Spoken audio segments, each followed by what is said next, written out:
감사합니다. 또 한 주간도 무더위 가운데서도 승리하고 주 앞에 나와 예배를 드리며 감사를 드립니다. 이제 아침 저녁으로는 많이 선선해졌어요. 그리고 앞자리도 또 2에서 1로 또 바뀌었더라고요. 그래서 날씨가 점점 많이 선선해져 가고 있습니다. 오늘 말씀의 제목을 한번 주보보고 읽어볼까요? 시작. 예, 타이밍입니다. 타이밍. 고대 위대한 철학자 중에 한 명이었던 플라톤이 우리 인간이 가질 수 있는 행복의 조건을 5가지로 구분해 놓았어요. 첫 번째는 재산입니다. 재산.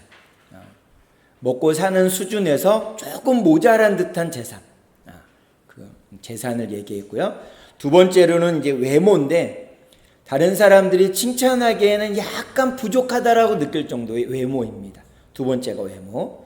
세 번째로는 자신은 이 정도면 됐다라고 생각하고 자만하는데 다른 사람들이 인정할 수 없는 명예입니다. 그 다음에 네 번째는 뭐냐면 한 사람하고 싸워서는 이기는데 두 사람 정도에는 밀릴 수밖에 없는 체력입니다. 네 번째가 체력입니다. 다섯 번째는 뭐냐면 이렇게 연설을 하거나 사람들에게 얘기하는데 반은 그래 네 말이 맞아라고 박수를 쳐주는데 반은 약간 갸우뚱할 수밖에 없는 그런 말솜씨라고 합니다. 그래서 플라톤은요, 행복의 조건을 재산, 외모, 명예, 체력, 말솜씨 이렇게 5가지로 잡아보았다고 합니다. 다시 얘기한다면 많이 있다고 행복한 것이 결코 아니다라는 것을 우리에게 알려주고 있습니다. 근데 우리가 예수님을 믿는 우리 그리스도인들은 행복의 조건이 과연 무엇일까요? 우리 그리스도인들, 예수님을 믿는 우리 그리스도인들은요, 행복의 조건은 플라톤이 얘기했던 이 행복의 조건이 아니라 바로 예수님과 정면으로 만나는 것입니다. 주님과의 만남이 우리 행복의 조건인 줄 믿으시기를 바랍니다.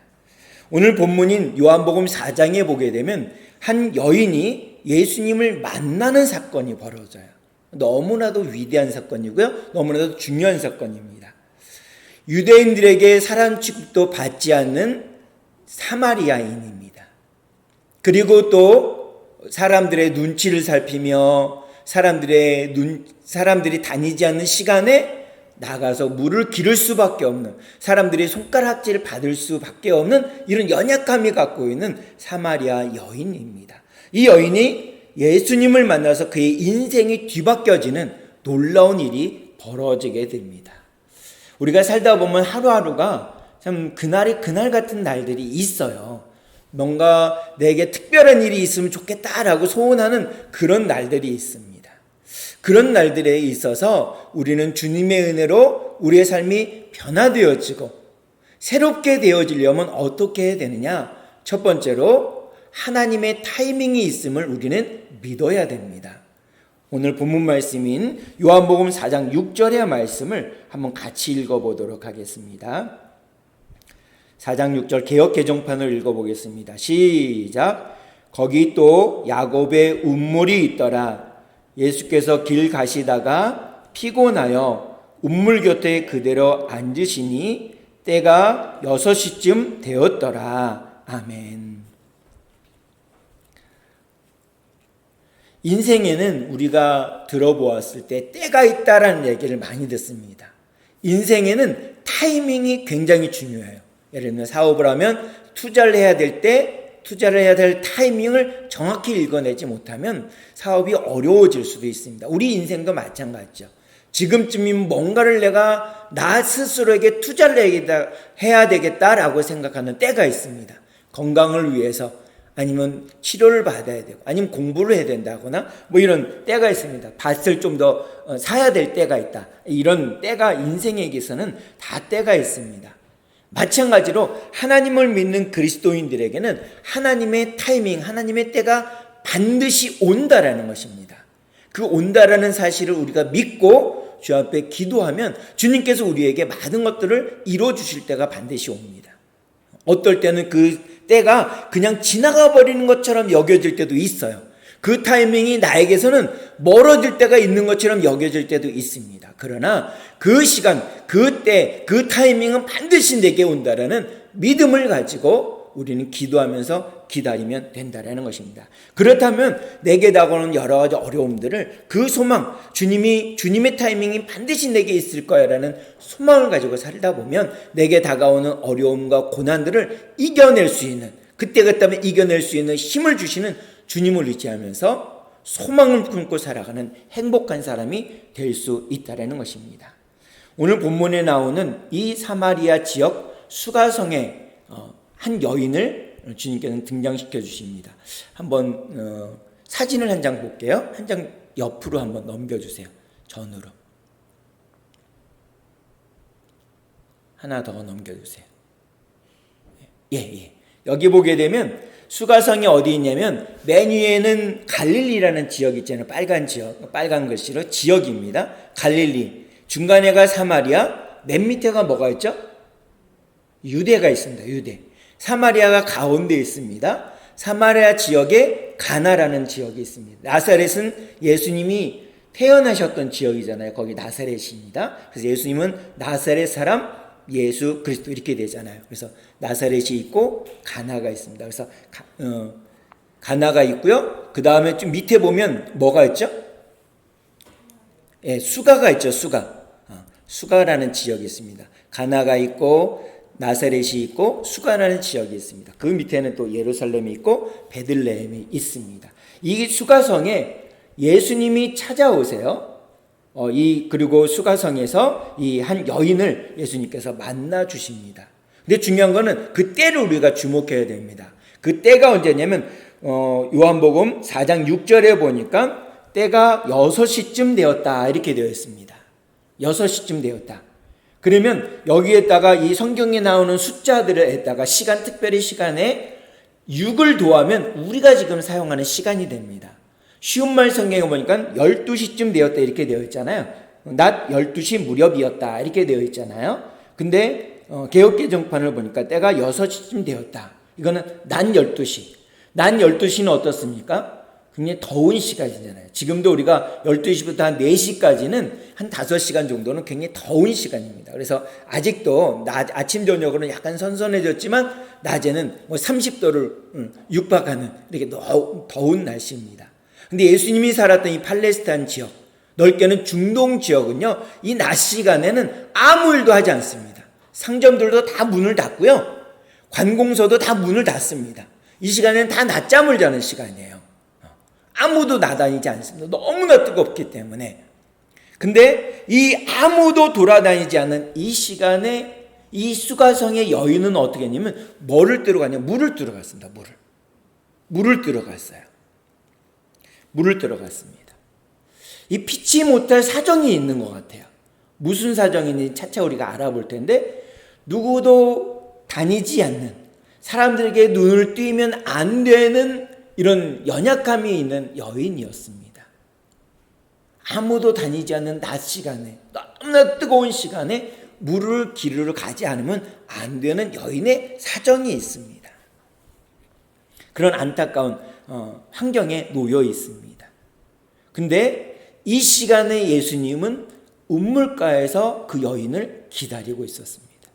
이 여인은요, 누군가 자기를 기다릴 거라는 생각을 하지 못하고 그곳에 갔는데 예수님이 그를 만나고 있습니다. 그를 기다리다가 만나게 됩니다. 이 여인은 그저 지나가는 하루 중에 한 시간이었어요. 그 시간이었습니다. 근데 그곳에 가보았더니 다른 사람도 아니라 바로 예수님, 당시의 슈퍼스타였고 꼭 만나고 싶은 예수님이 자기를 기다리고 있으니 그 인생이 뒤바뀌어질 수밖에 없다라는 것입니다. 이것을 우리가 전문 용어로 하나님의 타이밍 이렇게 표현합니다. 우리 인생 가운데요, 우리들도 똑같이 이렇게 내가 전혀 예상하지 못할 때 예수님이 나를 찾아오실 때가 반드시 있어요. 다 그런 경험들을 해보게 됩니다. 이 여인에게도 그런 시간이었습니다. 지금이. 우리 각자에게도 그런 시간이 반드시 주어집니다. 오늘 아침 일어나서 밭에 나갔다 돌아오고 또 밥을 먹고 또 밭에 나가서 또 밭고랑을 매주고 뭐 이렇게 하루를 지나가는데 그저 덧없는 하루처럼 여겨지지만 이 날이 내 인생 가운데 주님을 만나게 되는 타이밍이 될 수 있다는 거예요. 성경에 보면 이 타이밍을 가졌던 많은 사람들이 나와요. 우리가 아는 믿음의 선지들 중에도 그런 사람들이 있었어요.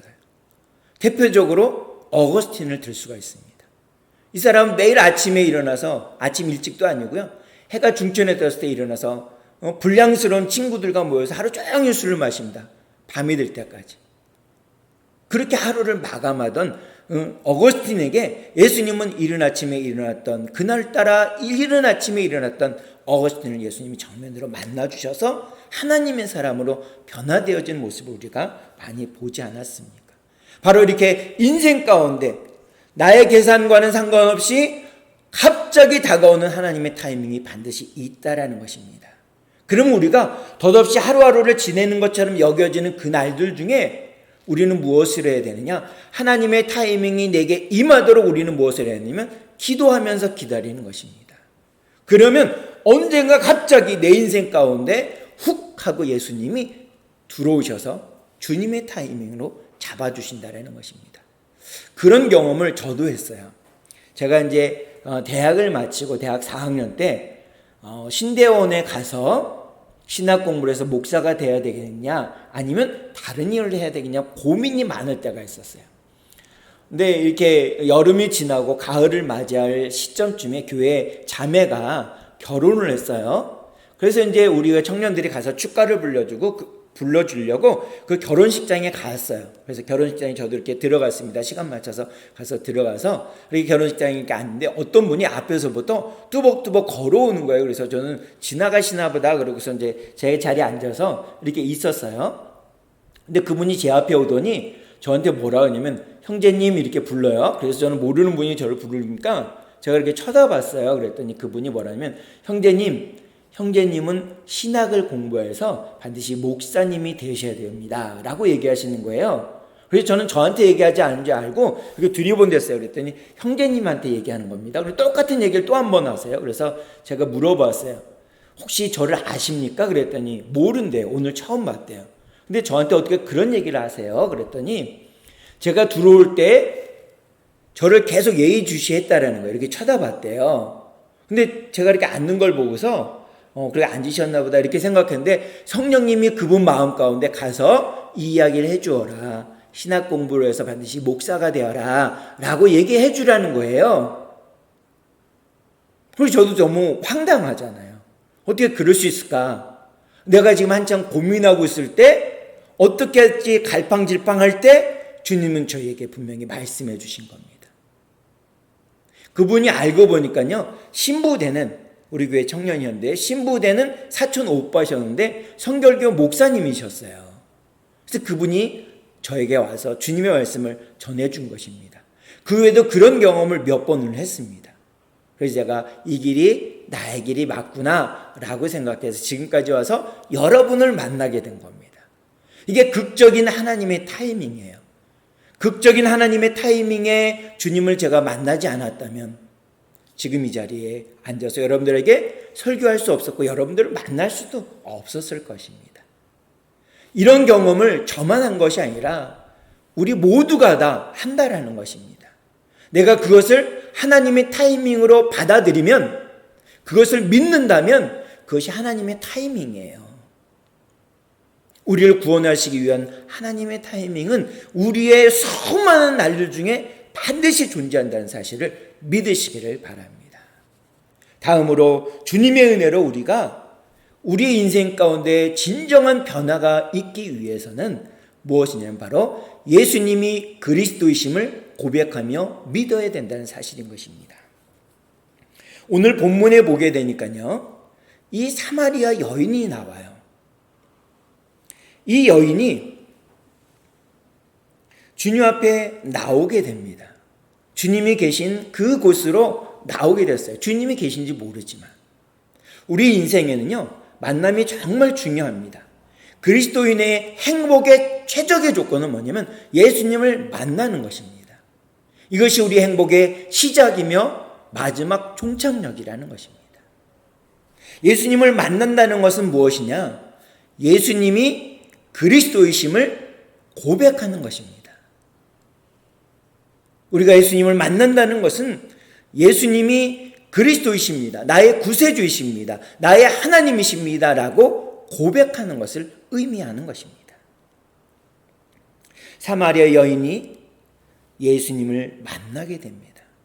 근데 바로 만나자마자 예수님을 믿고 그분이 나의 구주이십니다. 그리스도이십니다. 라고 고백했느냐? 그렇지 않습니다. 이분의 믿음의 단계가 4단계가 있어요. 첫 번째 단계는 뭐냐면 그분은 나와 아무 상관이 없어 라고 생각하는 것입니다.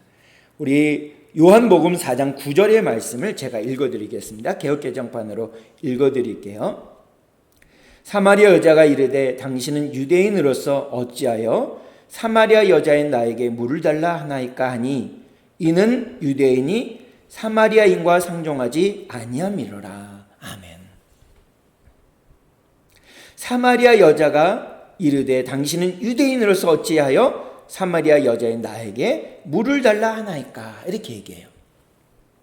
자 보세요. 여기 본문의 주인공인 이 사마리아 여인은 여성입니다. 여성. 근데 예수님은 남성이세요. 우리나라 속담에 보면 남녀 7세 부동석 그래가지고 7살 이후부터는 함께 있지 못하게 했습니다. 그리고 과거에 보게 되면 부부가요. 부부임에도 불구하고 남자는 사랑채, 바깥쪽에 있는 사랑채에 살았고요. 여성은 안주인은, 부인은요 안채에서 살았습니다. 그러다가 날짜를 정해서 같이 잠자리를 하는 이런 일들이 있었잖아요. 그래서 남자와 여자가 함께하지 못했습니다. 이 특별히 중동 지방, 예수님이 있었던 팔레스타인의 습관은 뭐냐면 부부이지만 남녀가 함께하지 못하는 경우들이 너무나도 많았다라는 것입니다. 그래서 이 사마리아 여인이 예수님에게 그렇게 얘기하는 거예요. 당신은 남자고 나는 여자인데 어떻게 나한테 물을 달랍니까? 또 하나, 예수님은 유대인이었습니다. 정통 유대인. 근데 사마리아 여자인 이 여성은 사마리아인입니다. 아까 보았듯이 북쪽에 갈릴리가 있었고요. 중간에 사마리아가 있었고요. 남쪽에 유다가 있었습니다. 갈릴리에서 사마리아 갈 때 바로 직통으로 가면 굉장히 가깝습니다. 근데 이 사마리아 땅이요. 이스라엘 백성들이 바벨론 포로로 잡혀갈 때 사마리아 땅에 남았던 사람들이 이방 민족들과 결혼해서 혼혈이 됩니다. 그래서 그 땅을 저주받은 땅이라고 해서 그 땅을 밟지 않아요. 그래서 갈릴리에서 남쪽 유다로 갈 때도 삥 둘러서 며칠이 되더라도 돈이 들고 시간이 드는데도 불구하고 삥 돌아서 유다로 갔습니다. 또 유대에서 갈릴리로 갈 때도 마찬가지로요. 삥 돌아서 갈릴리로 갔습니다. 시간과 돈이 많이 드는데도 그렇게 했어요. 그 땅은 저주받은 땅이고 그들과 섞이지 않는다 그랬습니다. 않으려고 그렇게 했어요. 근데 예수님이 이 사마리아 여인을 기다렸고요. 남성이고 여성인데도, 그리고 유대인이고 사마리아인인데도 불구하고 예수님이 그 여인에게 내게 물 좀 달라 이렇게 얘기를 하잖아요. 마찬가지로 우리가 시대적으로 따져보았을 때 예수님은 2000년도, 지금으로부터 2000년 이전에 살았던 사람입니다. 그리고 우리는 2024년도를 살아가고 있는 저희들입니다. 그리고 거리상도 이스라엘과 우리는 수천 킬로가 떨어져 있어요. 비행기 타고 가려면 열몇 시간을 타고 가야 됩니다. 이렇게 먼 거리가 있어요. 그런데 나하고 무슨 상관이 있느냐라고 생각할 수밖에 없다라는 것입니다. 바로 이 사마리아 여인도 예수님께 그렇게 얘기하잖아요. 유대인은 사마리아인과 상종하지 아니한다라고 하잖아요. 상종하지 않는데 나와 상관이 없다라고 사마리아 여인은 생각할 수밖에 없는 조건을 다 갖고 있어요. 우리도 그런 조건을 다 가지고 있습니다. 그렇게 생각합니다. 그래서 전혀 변화가 일어나지 않고 있다라는 사실인 것입니다. 다음으로는요, 사마리아 여인이 예수님을 믿는 과정의 두 번째 단계는 뭐냐면 저분은 무엇인가 나에게 해줄 수 있겠구나라고 생각하는 것입니다. 요한복음 4장 14절 15절의 말씀입니다. 우리 한번 같이 읽어보겠습니다. 시작. 내가 주는 물을 마시는 자는 영원히 목마르지 아니하리니 내가 주는 물은 그 속에서 영생하도록 솟아나는 샘물이 되리라. 여자가 이르되 주여 그런 물을 내게 주사 목마르지도 않고 또 여기 물 기르러 오지도 않게 하옵소서. 아멘. 자 보세요. 지금 이 사마리아 여인은 무엇을 뜨러 왔죠? 여기 운물가에 물을 들어왔어요. 물이 필요해서 물을 들어왔어요. 근데 예수님이 그 여인에게 뭐라고 말씀하셨냐면 내가 주는 물을 마시는 자는 영원히 목마르지 아니하리라. 목마르지 않는데 또 어떻게 하냐면 그 속에서 영생하도록 솟아나는 샘물이 되리라 이렇게 얘기하네요. 근데 이 여인이 이 표면적으로 딱 들었을 때 어떻게 하냐면 야 이거 너무 기가 막히다. 내가 지금 물 기르러 왔는데 그렇다면 영원히 목마르지 않는다면 내가 이제 물 기를 필요가 없는데 이렇게 생각할 수밖에 없잖아요. 그래서 그분 예수님께 주여 그런 물을 내게 주사 목마르지도 않고 다시 물을 들어오지도 않게 해주십시오. 참 예수님의 비유는 적절해요. 정확합니다. 그 여인에게 무엇이 필요한지를 정확히 아셨습니다. 그래서 이 여인이요 이제 한 단계 더 한 발걸음 나갔습니다. 무엇인가 나에게 주실 수 있겠구나. 나의 피로, 나의 어려움, 나의 아픔들을 해결해 주실 수 있겠구나. 이분은 예수님에 대해서 그렇게 생각해요. 이게 두 번째 단계입니다. 믿음의 두 번째 단계. 다음은 뭐냐면 내 속사정을 다 얘기해도 되겠구나. 나의 아픔을, 나의 고통을 치유해 주실 수 있는 분이겠구나라고 생각했습니다. 요한복음 4장 19절의 말씀입니다. 제가 읽어드릴게요. 여자가 이르되 주여 내가 보니 선지자로서이다. 이렇게 말씀하고 있어요. 이제 예수님을 보니까요. 예수님을 보니까 어떻게 하냐면 자기의 속사정을 너무나도 잘 알고 있어요.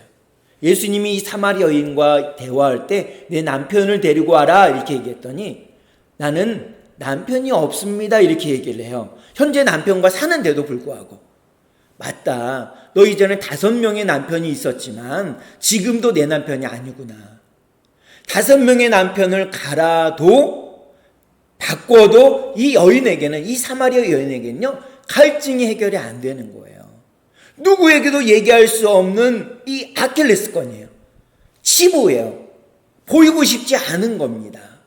그래서 아무도 돌아다니지 않는 난 12시에 물을 기르러 온 거예요. 숨기고 싶은 게 너무나 많은 겁니다. 남에게 쉽게 얘기하지 못하는 부분이 많은 거예요. 이 여인은 비밀이 많은 거예요. 근데 예수님이 그걸 꿰뚫러 보고 말씀해 주셨잖아요. 이분에게는 나의 속사정을 다 얘기해도 되겠구나 라는 믿음의 단계까지 오르게 된 것입니다. 어떻습니까? 나와 아무 상관이 없다라고 얘기할 그때보다는 낫잖아요. 이제 무엇인가 내게 피로를 채워주실 수 있는 분이겠구나라고 생각하는 것보다 한 발걸음 더 나갔잖아요. 내 속사정을 다 얘기해도 괜찮겠구나. 마음의 문이 조금 더 열린 겁니다. 마음의 문이. 우리가 사람을 만날 때요. 마음의 문이 어떤 사람이 이렇게 점점 열리는 사람이 있어요. 열리는 사람이 있어요. 우리 함께 뭔가를 해볼 수 있겠구나라고 생각할 수 있을 정도로 마음의 문이 조금씩 열리는 분들이 계세요. 제가 집사람과 함께 경로당을 찾아가 보면 그런 분들이 계세요. 나 교회 꼭 가고 싶어요. 이런 분들이 계세요. 오세요. 저희가 차가 올까요? 그러면 아니 그냥 버스 타고 한번 와볼게요. 이렇게 얘기하는 분들이 계시더라고요. 조금씩 마음의 문을 열어요. 목사님 오늘은 저희가 헌금을 준비했어요. 이렇게 말씀해 주시는 분들이 계시더라니까요. 마음의 문을 조금씩 자꾸 여세요. 너무나도 기쁩니다. 주님도 정말 기뻐하실 거예요. 그 다음에 마지막 단계. 믿음으로 고백하고 전도하는 단계입니다. 요한복음 4장 29절의 말씀을 한번 우리 읽어보도록 하겠습니다. 같이 읽겠습니다. 시작. 내가 행한 모든 일을 내게 말한 사람을 와서 보라. 이는 그리스도가 아니냐니. 이제 자기의 속사정을 조금 알고 자기의 속사정을 드러낼 수 있겠구나. 이분에게만은 다른 사람에게 얘기할 수 없지만 이분에게는 그렇게 할 수 있겠구나라고 마음의 문 열릴 때 더 활짝 열립니다. 당신이 그리스도이시군요. 나의 구세주이시군요. 나의 하나님이시군요. 라고 믿음으로 고백하며 전도하네요. 29절 앞부분에 보니까 내가 행한 모든 일을 내게 말한 사람을 와서 보라. 전도하는 거예요. 이 전도를 받은 이 수가성에 살고 있는 그 연못가를 중심으로 반경 안에 있던 사람들이 예수님께 나와서 예수님의 말씀을 듣고 어떻게 하냐면 이제 너의 말을 듣고 내가 예수님을 믿는 것이 아니라 그분의 말씀을 듣고 예수님을 믿는다라고 하는 것입니다. 이분이 통로가 된 것입니다. 사마리아 여인이. 그분이 나의 그리스도이십니다. 그분이 나의 구세주이십니다. 그분이 나의 하나님이십니다라고 얘기하면서 전도했더니, 와서 보라고 했더니 수많은 사람들이 예수님께 나와 그리스도의 자녀, 하나님의 자녀가 된 겁니다. 그래서 우리들은요, 말주변이 없어도, 뭔가 부족한 듯해도, 제대로 전달이 안 되는 듯해도 우리는요, 전도할 수 있어요. 나의 발걸음, 나의 땅 밟는 것으로, 내가 찾아가는 것으로, 내가 위로 한마디 해주는 거로 그는 예수님을 나의 구주로 영접할 수 있는 우리가 통로가 된다라는 것입니다. 이제 여인은 여기에까지 이르렀습니다. 우리의 삶을 바꾸기를 바란다면, 진정한 우리가 우리의 심령 가운데 변화를 원한다면 예수님이 그리스도이심을 고백하는 것으로부터 시작된다라는 것입니다. 그때부터는 내가 하는 것이 아니라 내 안에 계신 예수 그리스도께서 내 마음을 변화시켜 주시는 줄로 믿으시기를 바랍니다. 그러면 어떻게 되느냐? 우리에게 갖고 오는 여러 가지 근심과 걱정을 주님께서 다 싸워잡아서 갖고 계시면서요, 우리가 그 문제를 해결할 수 있도록 우리를 도와주세요.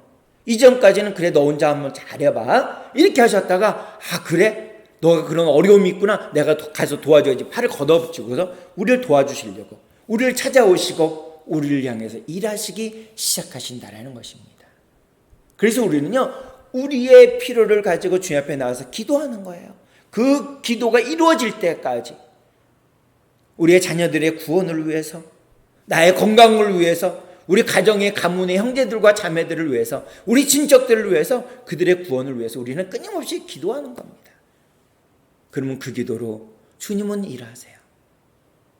오늘 본문에 나오는 이 사마리아 여인의 입술을 통해서 와서 보라, 그분이 그리스도가 아니냐라고 했던 것처럼 우리들의 입술의 고백으로 인해서 주위에 죽어가는 영혼들이 죽게 돌아올 줄로 믿습니다. 마지막으로 우리의 삶이 진정한 변화를 일으키기 위해서는, 그것을 바란다면 오늘도 나를 찾아오시는 그 예수님을 믿어야 됩니다. 나를 찾아오신다는 사실을 믿어야만 됩니다. 예수님은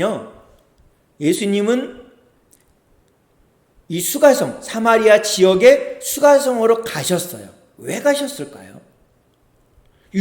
정통 유대인들은요, 갈릴리에서 유다로 갈 때, 유대에서 갈릴리로 갈 때, 북쪽의 갈릴리로 갈 때 절대로 이 저주받은 땅인 사마리아 땅을 밟지 않아요.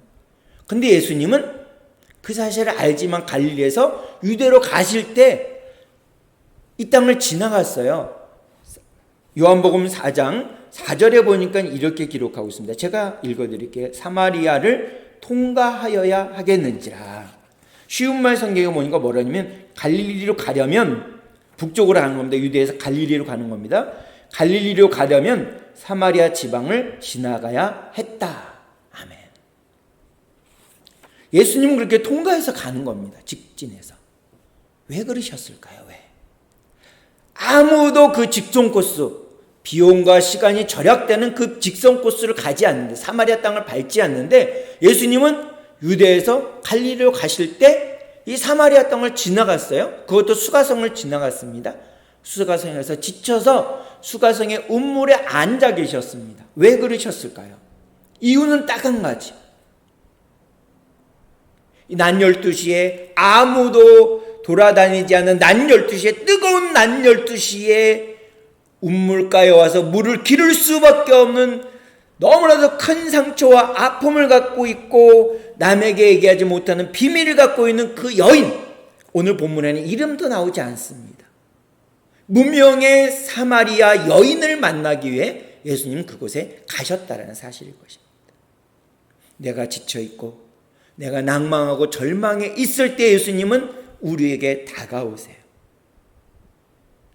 다가오셔서 절망 가운데 있고 아픔 가운데 있는 사마리아 여인을 만나러 그 땅에 가셔서 왜 가셨는지 분명하게 말씀하고 있습니다. 누가복음 19장 10절은 그 이유를 이렇게 말씀하세요. 우리 함께 읽어보겠습니다. 시작.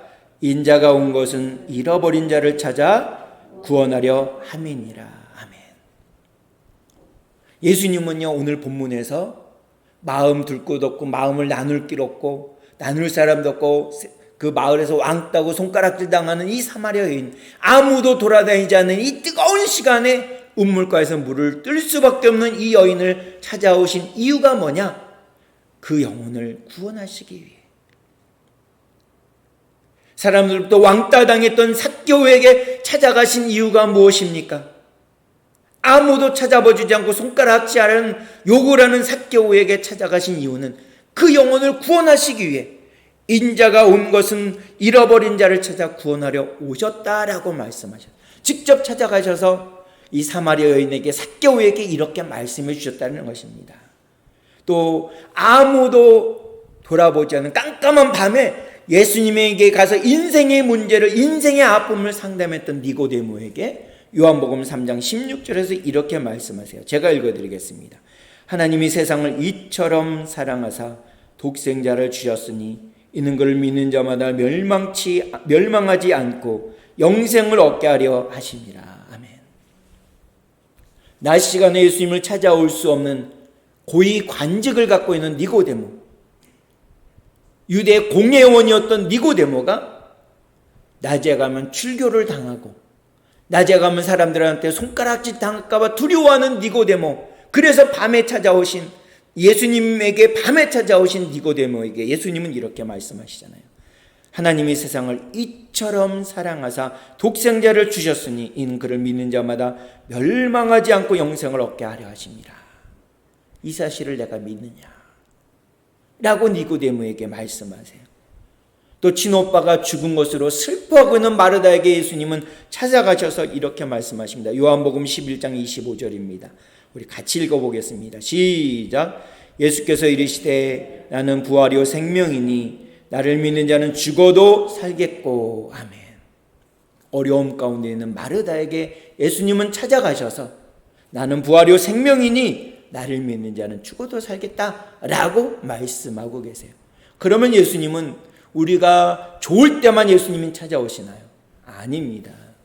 그 사실을 로마서 5장 8절은 이렇게 말씀하고 계세요. 같이 읽어보겠습니다. 시작.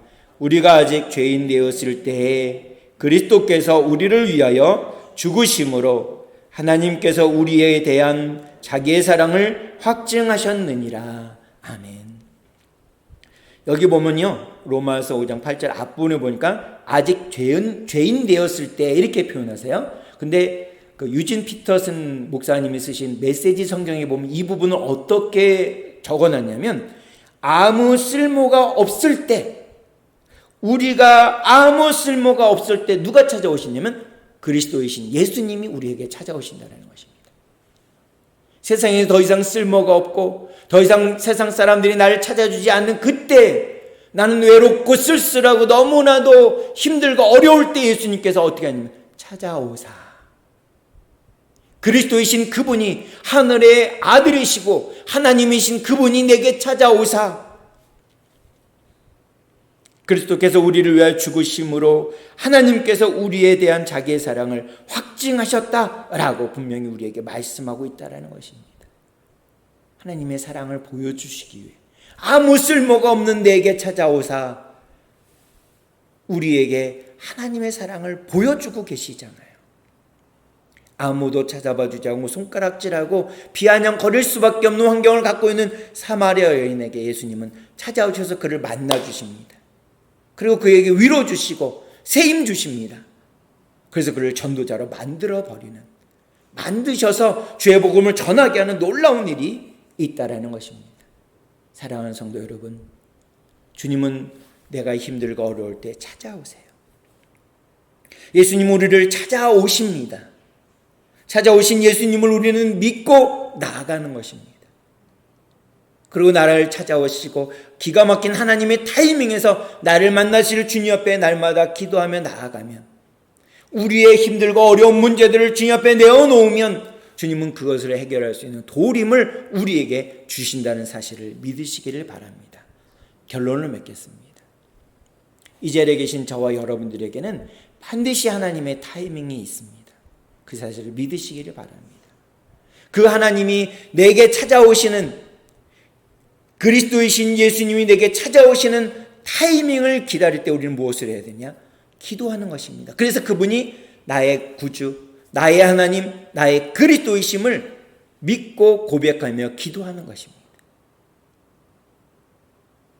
그리고 그분이 내게 찾아오셨을 때 나의 삶을 변화시켜 주실 것을 믿고 언제 찾아오실지를 기대하면서 기도하는 자리에 날마다 힘써 나아가 주님의 오심을 사모하며 나아갈 수 있는 우리 모두가 되길 주님의 이름으로 축복합니다. 그 마음을 가지고 우리 한 달 동안 승리하기 위해서 우리 함께 결단의 기도 드리도록 하겠습니다. 함께 하겠습니다. 시작. 하나님 아버지, 저는 죄인입니다. 어디에서 와서 왜 살며 어디로 가는지 알지 못하고 방황하며 살았습니다. 저의 죄를 위하여 십자가에서 죽으시고 부활하신 예수님을 제 구주로 모셔드립니다. 이제 저는 하나님의 자녀가 되었습니다. 지금부터 영원토록 주님과 함께 살겠습니다. 예수님의 이름으로 기도드립니다. 아멘. 기도하시겠습니다. 참 좋으신 하나님, 감사를 드립니다. 우리의 발걸음을 주님의 전으로 인도해 주셔서 주 앞에 예배를 드릴 수 있도록 해주시니 감사를 드립니다. 우리가 힘들고 어려울 때, 우리가 낭망되고 절망되어질 때, 우리가 기쁘고 행복할 때 주님은 언제일지 알지 못하지만 반드시 우리의 삶 가운데 하나님의 타이밍이 되어 찾아오실 줄로 믿습니다. 그분이 나의 주 나의 하나님이심을, 그 예수님이 나의 그리스도이심을 고백하며 주님 앞에 날마다 기도함으로 우리에게 무시로 찾아오시는, 오늘도 찾아오시기를 원하시는 주 앞에 기도하며 나아갈 수 있는 저희 모두가 될 수 있도록 인도해 주시옵소서. 우리의 삶 가운데 언제나 우리를 붙드시는 그 주님을 온전히 의지하며 믿음 가운데 굳게 설 수 있는 저희들이 되어져서 이제 9월이 시작되었습니다. 9월 한 달 주님과 손을 꼭 잡고 믿음으로 주님의 은혜 가운데 거하며 살아갈 수 있는 저희 모두가 될 수 있도록 인도해 주시옵소서. 감사합니다. 예수님의 이름으로 기도하옵나이다. 아멘. 마음속에 그친 사랑 주 예수 나를 따라 슬픈 마음 있을 때라도 주 예수 할렐루야. 주 예수 앞에 주 예수 앞에 나아가 주의 친구리 무엇이가 근심하지 말고 주 예수의 나라야.